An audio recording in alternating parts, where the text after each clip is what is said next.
Hey friends, thank you so much for clicking this video. My name is Chesiyna and you are welcome. So today I want to talk about Proverbs 18:16 that says that a man's gift makes room for him and brings him before great men. And with that, I will be sharing two stories that will hopefully inspire you. I know there's some people out there who are still trying to figure out what their gift is, but I'm hoping that at the end of this particular video, you'll have an idea of what exactly your gift is. So I will start off with two stories, and if you're ready, just get a cup of tea, relax as I always say, and let's begin. So as I begin on my first story, I want to give you a bit of a background. There was a time that I was feeling extremely ambitious. So where did I go? I went to IKEA. And if you are not American, IKEA is basically a place where you go and you get a box filled with stuff and you come back with a box and you build it up. So this time I went to IKEA and got a dresser. So I dragged this hefty box and I began the ambitious project of building it up. So a few hours later, I thought that I had completed the project. But guess what? It was not a dresser. The drawers were upside down, inside out, all over the place. So I decided, you know what? Fixing stuff or building stuff is not my forte. Let me go ahead to this app called Thumbtack and find someone who can be able to assist me. Now, it was kind of like, I don't know if I should say serendipitous, but it was just a big blessing when I ran into this particular person on Thumbtack, had really good reviews. So he started coming home to do, small projects that I knew I was going to mess up. So he came and we got to talking. I found out that he's a pastor and he started pouring out to me and my family. And I asked him, hey, you have such a good gig, because he said that he does this full time. And I said, okay, how did this happen? Because I really love to understand people's stories. And he said, Heather, this actually started when I was 7 years old. Anytime there was something that was broken in the house, I would fix it. It started with doorknobs. It started with fixing the lights. Then eventually it started with me breaking stuff up, maybe a toy, and trying to figure out, okay, how do these pieces come together? And with that, he ended up building this particular service that he loves, to go to people's homes and bless them. And he's always a breath of fresh air when he comes to your home. You're guaranteed good service and a good laugh. So with that, I was wowed.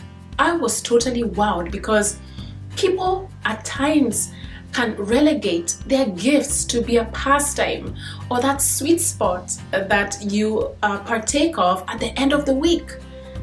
Sometimes people are unable to convert their gifts to make room for them, to bring them before great men. So what I would say is, start backwards.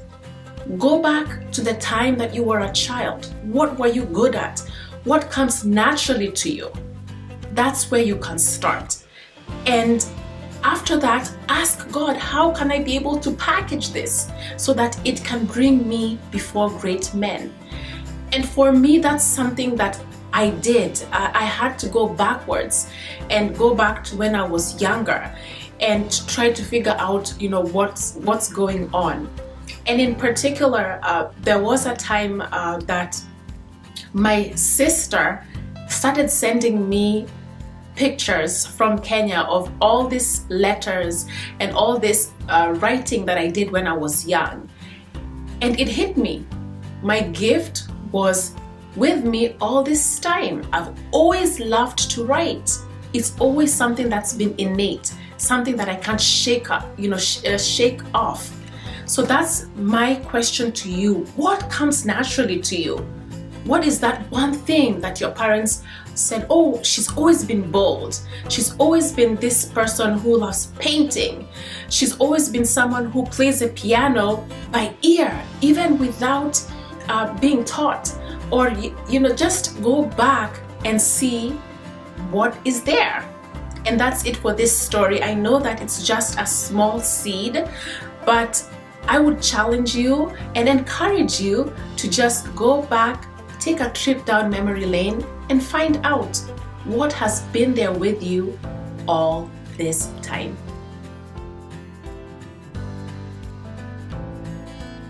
Okay, so my second story is actually a dream. But before I do that, I want to give you a bit of a background. So my late father, was a very extroverted person. He loved people. He loved to volunteer. He was extremely, extremely intelligent. Like, it's just amazing. And he was very charismatic. And one thing that he loved to do was visit rural villages and help with fundraising. And he actually used his gifts of bringing people together. Another thing is that he was extremely funny. In fact, I remember and I recall bringing some friends home, and sometimes I would, wander off upstairs, and by the time I come back downstairs, my dad is chatting up a storm and they're crying and they're like, oh, Heather, we want to actually spend time with your dad. So I would be left there as a third wheel. So that's the kind of person that he was. So when he passed away, I had a dream. And I think 2 weeks later or 3 weeks later, we got a couple of letters from some rural villages that my dad helped set up. And they said, hey, we know that your father is no longer here, but we would like you to come as their children to the anniversary for this church, so that you can be able to see the father that we have come.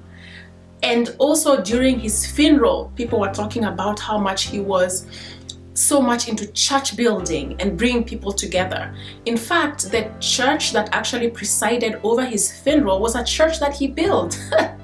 And he was in the church building community, and he was very deliberate about deadlines, and he brought his business mind into really ensuring that everything ran smoothly. So yeah, so why am I telling you this? I'm saying that your purpose here on this earth is connected to your gifts.